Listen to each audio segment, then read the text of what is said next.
ஒரு விவசாயி நெல் மூடை நிறையா வச்சுருந்துருக்காரு. அந்த நெல் மூடையை வந்து இந்த எலி என்ன பண்ணியிருக்குன்னா பொழுதைக்கு அதை பொறிச்சு எதுவுமே இல்லாமல் பண்ணிடுச்சு. தினம் பார்க்குறது அந்த விவசாயிக்கு பெரிய வயிற்றுச்சேன்.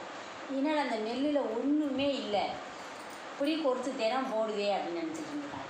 சரி, இதை என்ன பண்ணணும், எலிப்பொறியை வச்சு பிடிச்சிடுவோம் இந்த எலியை அப்படின்னு சொல்லி எலிப்பொறி வச்சுக்கிட்டார். எலிப்பொறி வச்சது எலி வந்துருக்குது. ஆஹா, நமக்கு எலிப்பொறி வச்சுட்டாங்க, நம்மளை பிடிச்சி கொண்டுருவாங்க, அது போனாவே நம்ம விழுந்து செத்து போயிடுவோம் அப்படின்ட்டு இந்த எலி சுதாரிச்சுட்டு ஓடிடுச்சு. திரும்ப மறுநாளும் எலிப்பொறி வச்சுருக்கு. திரும்ப வர்றேன், திரும்ப பார்க்குறேன், அந்த எலி பார்க்குது. ஆகா, இன்றைக்கி எலிப்பொறி வச்சுருக்காங்க, நம்ம போனால் செத்து போயிடுவான்ட்டு உயிரை காப்பாற்றிக்கன்னு ஓடிடுச்சு. இப்படியே நடந்தது. ஒரு வாரமாக 10 நாளாக அப்படியே போயிருக்குது நிலவரம். அதுக்கு பின்னாடி என்ன பண்ணியிருக்குன்னா, இதை விட்டுட்டேன், இனிமேல் எலி வராது, சரி பயந்து ஓடிடுச்சு, நீ வராதுன்ட்டு ஒரு ரொம்ப சந்தோஷமாக எலிப்பொறி வைக்கிறத விட்டுட்டாரு. ஆனால் எலி வந்து தினம் வந்து பார்த்துருக்குது. அதோடைய வேலை என்ன, இறை எடுக்கணும். யாரும் சோறுவா அவன் எடுப்போம் அப்படின்னு வந்து பார்த்துருக்கு. அங்கே வந்து பார்த்த பிறகு எலிப்பொறி கிடையாது. எலிப்பொறி இல்லாமல் பண்ணுமே எலி ரொம்ப சந்தோஷம். எல்லா எலியும் கூட்டிகிட்டு பகுமானம் வாங்கடா, அவனை இப்போ வைக்கலை, நல்லா நம்ம விருப்பத்துக்கு சாப்பிட்டுக்கிட்டு நல்லா விருப்பத்துக்கு சாப்பிட்டாங்க. என்னால் ஒன்றுமே செய்ய முடியல. மறுநாள் பார்த்துருக்கோம், பூரா தின்னு இதே மாதிரி நாசப்படுத்தி வெறும் பொறிச்சு கிடந்துருக்குது. என்னால் ஒன்றுமே செய்ய முடியல அப்படின்ட்டேன். அப்போ அம்மா இதுக்கு என்ன அர்த்தம் சொல்லுதுன்னா, திருடுறவே எப்போயுமே உஷாராகவே இருக்கேன். நம்மதே வந்து நம்மளுடைய பொருளாக இருந்தாலும் எதுவாக இருந்தாலும் நம்மதே பாதுகாக்கணும், நம்மதே கவனமாக இருக்கணும். நம்ம கவனம் இல்லைன்னா நம்மளுடைய பொருள் வீணாக போயிடும், அந்த நிறையா போயிடும். நம்ம பாதுகாக்காமல் சிலர் சொல்லுவாங்க, அது பொருள் காணாமல் போச்சு. தேவையான பொருளை வந்து எங்கே வைக்கணுமோ அங்கே வைக்கணும். சனம் என்ன பண்ணணும்னா, எதை எங்கே வைக்கணுமே தெரியாது சில பேர்த்துக்கு. இந்த இப்போ ஒரு தங்கம் அப்படின்னா அது ஒரு பீரோவில் வைக்கணும்னு தெரியணும், ஒரு பணமாக பீரோவில் வைக்கணும்னு தெரியணும். ஆனால் சனம் என்ன பண்ணணும்னா, அங்கனைக்கான செல்ஃபில் வைக்கிங்க, கழுத்தில் இடத்துல வச்சுட்டு எந்த எத்தனை பேர் சாமியாக பார்த்துருக்காங்க, எங்கே வச்சோம்னே தெரியல அப்படின்னு வராங்க. ஏன் அந்த பொருளை எங்கே வைக்கணும்னு தெரிஞ்சு வச்சிட்டோம்னா வேலையே இல்லை. நமக்கு கைக்கு வந்த இடத்துல நம்ம பொருளை வைக்கக்கூடாது. நம்ம பொருளை எப்படி பாதுகாக்கணுமோ அப்படி பாதுகாக்கணும்.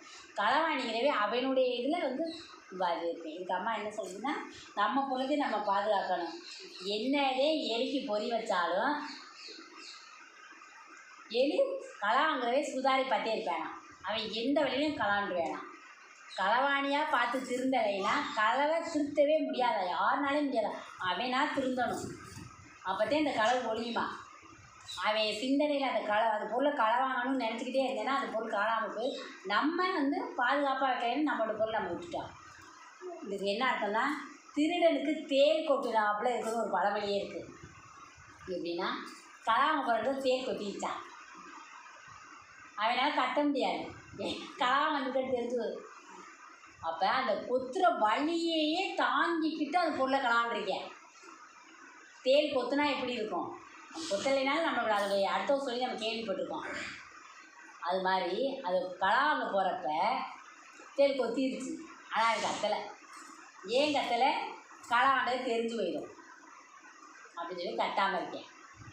அதே மாதிரித்தே நம்ம ஒரு பொருளை வந்து எடுக்கிறவங்க களவாங்குறவங்க வந்து சத்தம் இல்லாமல் எடுத்துகிட்டு போயிடுவாங்க. நம்மளே நம்ம பொருளை பாதுகாப்பாக வைக்கணும். அங்கனை போட்டோம் இங்கனை போட்டால் காணாமல் போச்சு அப்படின்ட்டு சாமியாக்க வர்றாங்க. என் மோதிரத்தை கழட்டி வச்சு காணோம், என் தோடை கழட்டி, இது மாதிரி 2-3 கேஸ் வந்துருச்சு என்கிட்ட. அதனால் நான் என்ன சொல்கிறேன்னா, எந்த பொருளை எங்கே வைக்கணுமோ அங்கே பாதுகாப்பாக வைக்கணும். களவாணி வந்து களவான்ட்டு போயிட்டேன்னா அவன் களவாங்குறவங்களுக்கு ஒரே புத்திட்டே இருக்கும். அந்த பொருளை களவாங்கன்னு நீ பார்த்துட்டேன்னா இது எப்படியாச்சும் இந்த இடத்துல நம்ம எடுத்து போயிடணும், எந்த வழியாச்சும் யோசிப்பேன். தேலே கொட்டுனாலும் அவன் வெளியில் காட்டிக்க மாட்டேன், அந்த பொருளை களவாண்டு கொண்டு போயிடுவேன்.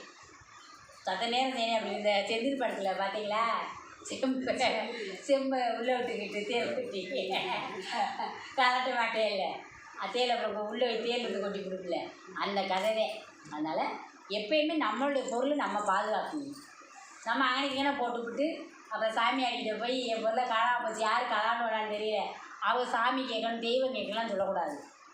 நம்ம பொருளை நம்ம பத்திரமா வச்சுக்கணும், சரியா? அதாவது நம்மளோட பொருளை நம்ம பத்திரமா வச்சுக்கணும்.